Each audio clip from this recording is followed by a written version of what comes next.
Assalamualaikum warahmatullahi wabarakatuh. Selamat pagi, halo Sobat PPG. Pada kesempatan kali ini, kami dari kelompok PPL SDN Nida Wetan 2 Surabaya akan melaksanakan podcast bersama dengan guru pamong kami mengenai mata kuliah pengembangan dan perancangan kurikulum topik 4 pada ruang kolaborasi. Ikuti keseruan kami dan see you! Nah, Sobat PPG, kali ini kami sedang bersama dengan guru pamong kami dari PPL SDN Nida Wetan 2 Surabaya. Selamat pagi Pak Indra. Ya, selamat pagi teman-teman mahasiswa. Sobat PPG, hari ini kita akan menanyakan berbagai pertanyaan yang sudah tersedia pada LMS. Mari kita simak jawaban-jawaban yang akan diberikan oleh GP kami. Pertanyaan pertama, ini ya. Ini formal ya? Enggak. Oke. Siap. Jadi pagi ini kita ngomong-ngomong santai terkait materi hari ini ya Pak. Yang pertama itu ketika Pak Indra mengajar itu apa sih tujuan pembelajaran dari Pak Indra itu untuk dipenuhi di pembelajaran tersebut? Oke, baik, berkaitan dengan tujuan pembelajaran. Kita ini kan sekarang sudah pada pengembangan kurikulum merdeka. Jadi di situ, apalagi saya juga kemarin sudah melakukan diklat PKG PJUK. Jadi sebenarnya tujuan utama kita dalam memberikan pembelajaran PJUK itu adalah memberikan pembelajaran yang bermakna. Jadi di dalam pembelajaran yang kita sampaikan itu memberikan makna tersendiri bagi setiap siswa yang kita berikan pembelajaran. Jadi tujuan utamanya itu yaitu kita membuat atau mengelola pembelajaran itu sebagus mungkin, semenarik mungkin sehingga ada yang tertanam dalam diri siswa itu pada pembelajaran kita sehingga menjadi bermakna di diri para siswa itu sendiri. Kalau tujuan secara khusus itu lebih mendalam, itu disesuaikan dengan capaian pembelajaran yang akan dituju itu. Tapi kalau secara umum ya tetap itu kita harus membuat pembelajaran yang memberikan pembelajaran itu bisa bermakna untuk anak-anak kita. Itu. Oh jadi begitu ya Pak. Pada intinya pembelajaran yang bermakna ya pada peserta didik. Kalau dilihat dari kemampuan peserta didik Pak, bagaimana posisi kemampuan peserta didik kalau dilihat dari tujuan pembelajaran tersebut itu? Kalau kemampuan peserta didik yang jelas itu kan beraneka ragam ya, bervariasi sesuai dengan karakteristiknya masing-masing. Jadi kita di dalam kelas itu kan klasikal, jadi heterogen siswanya itu ada yang fokus, ada yang masih suka sesuai dengan keinginannya sendiri. Kadang memang kita harus pandai-pandai untuk menarik perhatian siswa. Jadi di situ keberaneka-ragaman awal peserta didik itu harus kita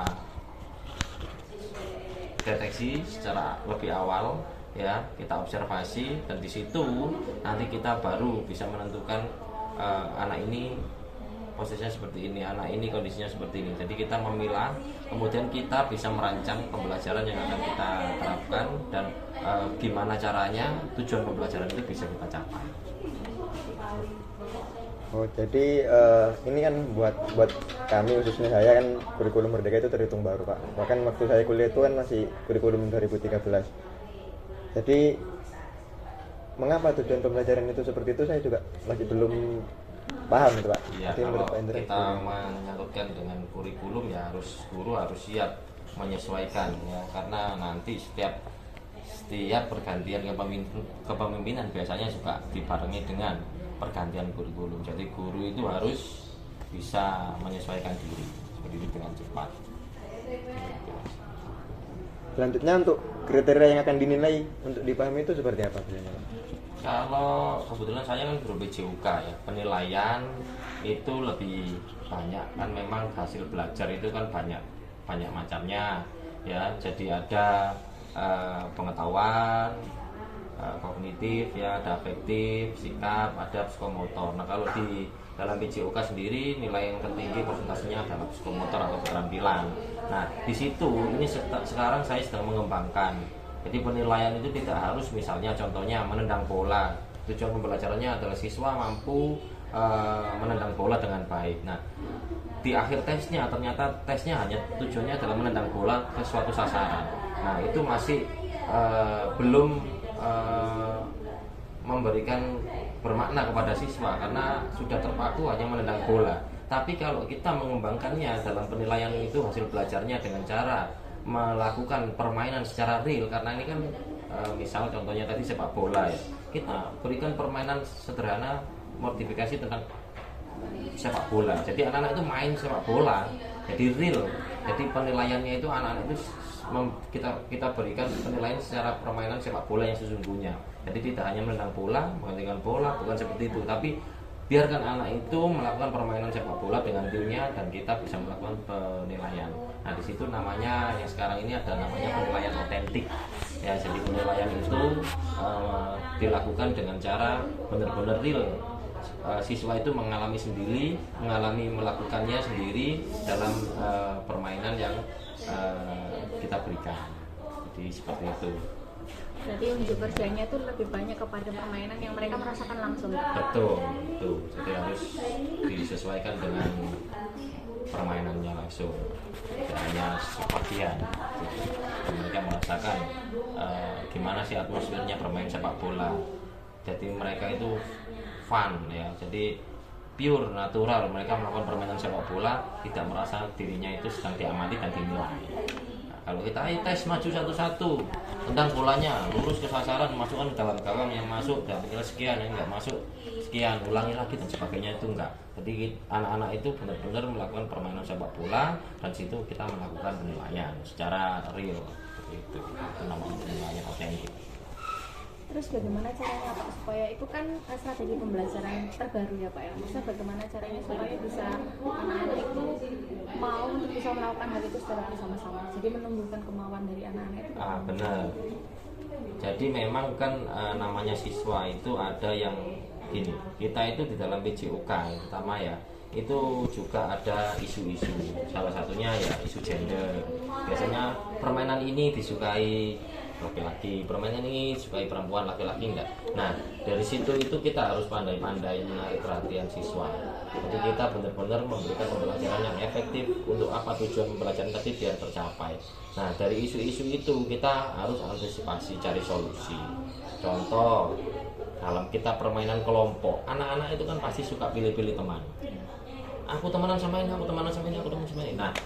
Nah itu kita harus cari solusinya biar anak-anak itu lebih membaur, menciptakan kekompakan, kerjasama, tidak harus pilih-pilih teman. Itu kita harus deteksi. Oh ternyata ini circle-nya sama ini, siswa ini sama ini sama ini. Nah itu kita harus deteksi. Dan di situ dipastikan kalau dalam permainan mungkin yang bersifatnya berkelompok dan kompetitif, itu dipastikan guru sudah memiliki basic atau background dari setiap anak itu dengan kemampuan skill keterampilannya masing-masing, sehingga kita ketika membentuk kelompok itu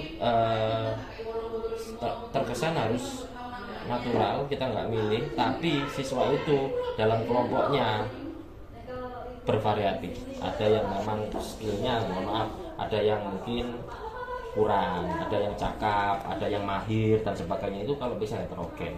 Jadi kita bisa ketika ada permainan yang bersifat kompetitif itu terjadi permainan yang lebih seru. Kalau kita anak-anak milih sendiri, ada yang unggul, ada yang kurang. Nah itu mungkin tercipta permainan yang kompetitif itu tidak bisa tercapai karena beda skill, beda kemampuan. Maka dari situ salah satu isu PJOK itu ya kita harus bisa cari solusinya. Jadi teman-teman mahasiswa kalau melihat kondisi kelas, ternyata di sini ini anak-anaknya sini kelompok-kelompokan, seneng geng-gengan. Nah, itu harus dirubah. Gimana guru PJOK harus mengantisipasi itu dengan tujuan pembelajaran itu bisa tercapai dengan baik. Kemudian ini Pak biasanya kan kalau misalnya dalam proses pembelajaran yang Pak Indra tadi bilang kan harus mengutamakan pembelajaran yang bermakna. Otomatis kan harus ada feedback antara dari jenengan sebagai guru kemudian siswa. Nah bagaimana sih Pak caranya menumbuhkan anak-anak itu mau untuk paling tidak, kalau kita kan sudah pasti totalitas ya Pak memberikan feedback. Nah bagaimana mereka supaya mau untuk punya feedback juga kita hambatannya atau bagaimana caranya? Jadi gini, kalau dalam pembelajaran itu sekarang ini guru-guru yang profesional itu wajib menerapkan yang namanya refleksi. Jadi di situ itu kita memancing keberanian siswa untuk berbicara. Jadi di akhir pembelajaran atau di awal pembelajaran itu selalu kita kasih pertanyaan pemantik ya. Tuh, kita kasih pertanyaan pemantik. Nah, di situ itu kita ngerti karakteristik titik kita itu ada yang diem aja, ada yang aktif, ada yang pasif, ada yang ngomong dewi gak jelas tapi nggak menyesuaikan pada substansinya pembelajarannya, itu ada. Jadi kita memberikan pertanyaan pemantik, di situ kita dapat mengetahui anak-anak interest nggak sama pembelajaran yang akan kita sampaikan. Terus kemudian di akhir juga begitu, kita berikan refleksi. Nah, refleksi itu kalian sederhana saja, mungkin bisa pakai frameworknya Thornton. Ya, sekarang apa? Ya, kemudian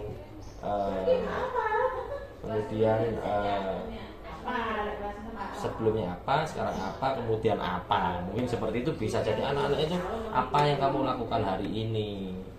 Terus kemudian dalam pembelajaran ini itu kalian dapat apa. Kemudian setelah kalian dalam pembelajaran ini itu apa yang terjadi. Apakah sudah baik atau kurang. Terus apa yang harus diperbaiki. Nah, begitu selanjutnya kemudian apa. Jadi dia itu sudah bisa merefleksikan dirinya sendiri. Hari ini saya itu bermain ini, saya itu kurang percaya diri tentang saat melakukan ini, sehingga saya memperbaikinya dalam kemudian hari. Ketika ada permainan ini lagi saya harus seperti apa. Jadi anak-anak itu memunculkan merefleksikan dirinya sendiri ketika mengikuti pembelajaran yang kita lakukan. Nah, refleksi itu selain untuk diri kita, siswa sendiri, juga untuk pembelajaran dari gurunya.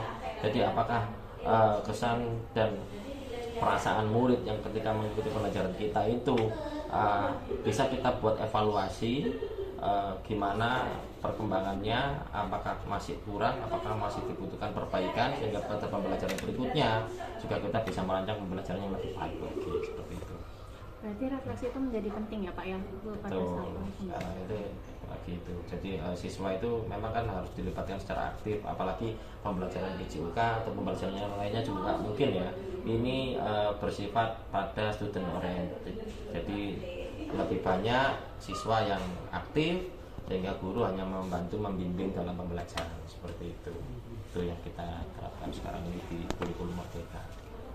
Oh iya Pak, kita kan sebagai guru itu kan sudah banyak menggunakan pendekatan, model dan juga metode pembelajaran yang berbeda-beda. Tapi kan kita juga perlu memastikan bagaimana siswa sejauh apa siswa itu memahami atau mengerti tentang materi yang kita pelajari. Nah, untuk itu kan biasanya apa sih kegiatan seperti apa yang diberikan oleh guru di rumah untuk memastikan pemahaman dan pengembangan materi tersebut ketika siswa tidak menerima pembelajaran tersebut di sekolah, misalnya di rumah atau di luar kelas gitu. Jadi kalau yang seperti itu terkecuali ya, karena itu kan bisa jadi tidak dalam pembelajaran yang secara tatap langsung ya. Jadi mungkin kalau yang dikerjakan di rumah, kita juga bisa menerapkan pemberian tugas. Kita bagi kelompok, kita buat project. Ya, contoh misalnya kalau mungkin di fase C, di kelas 6, kelas 5 itu anak-anak sudah mulai bisa dibuat project. Contoh misalnya di kelas 5 itu saya pernah membuat market itu miniatur lapangan. Jadi anak-anak itu kan ada permainan invasi ya, sepak bola, ada bola tangan, kemudian ada permainan net, ada bola voli, ada bulu tangkis. Nah, itu anak-anak sesuai dengan kita juga mengikuti pada pegangan buku guru ya yang kita miliki. Kemudian kita nggak nyebut penerbit ya.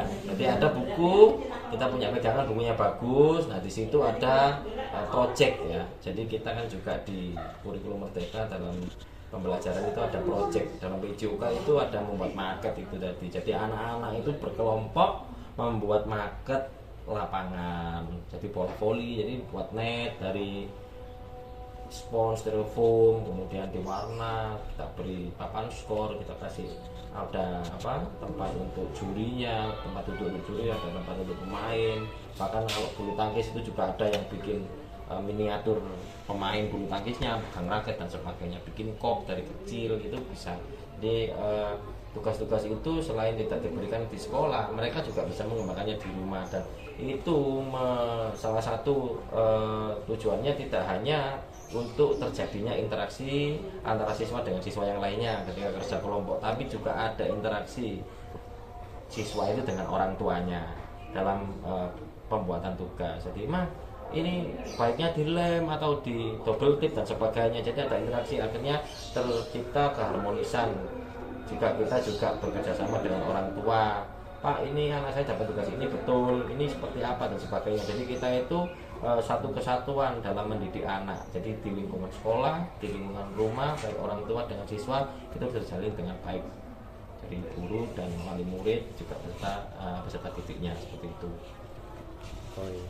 Jadi bisa dihubungkan dengan ini ya Pak ya, kegiatan P5 juga ya dengan Bisa, nah itu bisa ditampilkan ketika hasil karya anak-anak itu bisa ditampilkan ketika ada gelar karya P5. Kalau di kelas 6 itu saya pernah anak-anak itu diberikan tugas untuk membuat waktu itu materi atletik ya.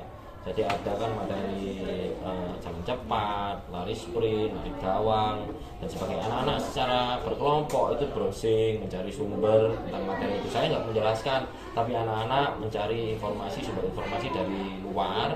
Kemudian setelah itu dirangkum, bisa dalam sebuah paparan, dalam sebuah kanvas. Kemudian ada yang pakai kertas manila, itu boleh, kita bebaskan. Jadi anak bisa berkreasi baik menggunakan dunia digital maupun masih cara lama pakai kertas manila dan ditempel. Itu tergantung anak-anak ya. Jadi mereka akan berkreasi, berkelompok itu berkreasi, mereka bisa menentukan mana yang mereka mampu. Oh ternyata saya punya koran banyak Pak, jadi saya nggak membuatnya di kanva Pak, saya gunting, terus saya tempel, terus saya berikan keterangan ini atletik lalu Zohri itu loh, pelari tercepat Pak, ini pernah juara dunia, ini tuliskan profil atletnya itu, kemudian lari jarak pendek itu berapa saja. Jadi mereka itu berkreasi di situ. Jadi saya nggak menjelaskan, jadi terjadi transfer ilmu antara siswa satu dengan siswa yang lainnya. Jadi yang menjelaskan bukan gurunya tapi siswanya. Nah apalagi juga kalian kan juga sempat punya dosen Pak Ferry ya, itu juga strateginya gimana anak ini yang nggak bisa ngomong, ada presentasi nggak di sekolah. Nah ketika presentasi itu diberikan tugas yang nggak pernah ngomong, suruh jadikan gimana caranya dia ngomong, itu juga secara psikologi juga bagus juga. Jadi mengeksplor benar-benar bakat dan kemampuan anak-anak dalam pembelajaran gitu. Jadi tidak melulu hanya tentang di lapangan, tapi kita di kelas juga harus action guru olahraga seperti itu. Jadi kan itu dari kreativitas siswa kan menghasilkan sebuah produk ya Pak. Ya. Tapi kan kita sebagai seorang guru kan mengetahui peserta didik itu memiliki berbagai macam karakteristik. Ada yang mengerjakan dengan sungguh-sungguh, ada yang mengerjakan sembarangan. Nah, ini untuk yang mengerjakan sembarangan ya Pak. Mungkin bagaimana sih caranya biar bisa mendorong mereka untuk merenungkan hasil kerja dan pembelajaran yang sudah mereka lakukan itu, tujuannya untuk memperbaiki hasil atau produk yang mereka hasilkan ke depannya. Nah itu yang saya sampaikan tadi, ketika mereka itu kan tugasnya berkelompok, pasti kan ada yang aktif, ada yang pasif, dan mereka itu dari dalam dirinya itu akhirnya gimana saya ini berkelompok, saya nggak mengerjakan sendiri, kita harus mengerjakannya bersama-sama. Sedangkan dalam kelompoknya itu ada siswa yang beraneka ragam, mereka akan mencari solusi secara pribadi, secara berkelompok itu gimana caranya, seperti apa kerjasama dan sebagainya. Jadi di situ kendala-kendala itu akan dituntaskan sendiri oleh siswa. Dan jika ada kendala, kita tidak tertutup kemungkinan guru selalu diberikan laporan, Pak iki lho Pak, cok kelompok atau melok malah bal-balan sendiri. Misalnya mengerjakan tugas kelompok di sekolah, Pak ini yang kerjakan mesti yang cewek-cewek, yang cowok-cowok mesti menang sendiri, lama dan sebagainya. Ada yang seperti itu, tapi di dalam situ itu salah satu menumbuhkan diri mereka tanggung jawab. Jadi tanggung jawabnya itu ini tanggung jawabnya bukan hanya tanggung jawab saya, ini tanggung jawab semua anggota kelompok. Nah disitulah terjadi leadership, kepemimpinan ketua kelompoknya, ya kemudian terjadi juga interaksi yang positif sesama siswanya, saling mengingatkan. Tidak ini kita juga tidak menutup kemungkinan bahwa guru juga harus turun. Jadi kita pantau teman-teman yang anak-anak yang tidak mengerjakan, nanti ketika saat presentasi itu guru akan mengajukan beberapa pertanyaan dan siap-siap aja kalau pertanyaannya di situ. Mereka harus bagi kelompok, misalnya aku cari materi ini, itu mereka sudah membagi sendiri. Ada yang nggak mencari, hanya nimbrung mek bondo apanya gitu ya. Aku kok no kertas Pak, ada yang seperti itu. Dan itu terjadi dan itu natural saja. Dan itu kita berikan penguatan, kita berikan motivasi kepada anak ketika mereka saat melakukan presentasi ya di depan teman-temannya, dan situ semua terbuka bagaimana mereka itu mengkonsep, bagaimana mereka itu saling bekerja sama, dan yang kita nilai tidak hanya materi yang ada di papan, bagaimana mereka berkolaborasi ketika mereka mengerjakan tugas yang kita berikan, seperti itu. Baik. Jadi pada intinya untuk siswa yang tadi Pak Indra sebutkan dalam artian ada siswa yang pasif dan ada yang baik ya Pak. Nah, dari hal tersebut itu kan pasti harus ada yang namanya evaluasi juga atau refleksi yang Bapak jelaskan tadi juga. Yeah. Nah, ketika kita mendapatkan siswa yang dalam artian selalu kita bantu evaluasi untuk memperbaiki diri dan kemudian siswa itu belum bisa, untuk tipsnya itu seperti apa ya? Biar anak itu juga dapat aktif, pasti tetap bisa berkembang gitu loh Pak. Kan kadang masih terus begitu-begitu aja, nggak ada perkembangan. Kalau saya tipenya itu murid, terutama yang memiliki kepribadian yang tidak umum ya, yang tidak seperti normalnya anak-anak, dia memiliki aktivitas yang mungkin lebih aktif dan sebagainya. Itu kita lebih seperti teman. Jadi cluenya kita itu jangan seolah-olah kita datang mereka takut. Kita datang kemudian mereka itu, wih ini loh Pak Indra, sing biasa nih kalau upacara itu berikan hukuman. Nah, kita membangun atau menjalin hubungan dengan siswa itu dengan yang lunak, yang lumer. Jadi ketika kita itu di kelas saling nyapa dan sebagainya, kita memberikan pembelajaran yang fun. Insya Allah kalau kita bisa menarik perhatian dan bisa memberikan yang satu-satu bermakna, itu kita itu terkesan diingat sama anak-anak, sehingga di situ daya tarik kita kepada anak-anak ketika kita memberikan pembelajaran insya Allah sudah tertutup, sehingga anak-anak itu bisa mengikuti pembelajaran ini dengan antusias dan sangat baik dalam menerima pembelajaran. Apalagi kita juga pokoknya dalam pembelajaran itu yang fun, yang menyenangkan. Jika ini kan kita masih di anak-anak ya, jadi di fase A, B, C ini kan masih dunianya anak itu untuk bermain. Jadi kita apalagi guru olahraga ya, yang terkesan di anak-anak itu paling menyenangkan. Ya kita main apa Pak hari ini Pak? Terus hari ini belum selesai, minggu depan main apa Pak? Kita itu sudah punya daya tarik tersendiri jadi guru olahraga itu. Jadi anak-anak itu benar-benar antusias sebenarnya. Kita sudah punya poin plus guru olahraga itu untuk menarik daya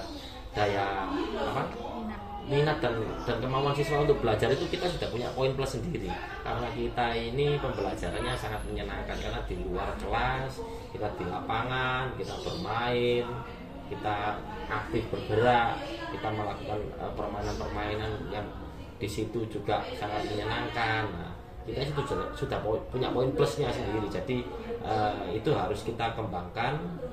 Kalaupun ada yang siswa yang tidak tertarik dan sebagainya, yaitu tadi yang saya sampaikan, kita harus mengajak ya siswa itu. Jadi kita buat seperti teman ya, betul, kita dekati, kita ajak seperti teman.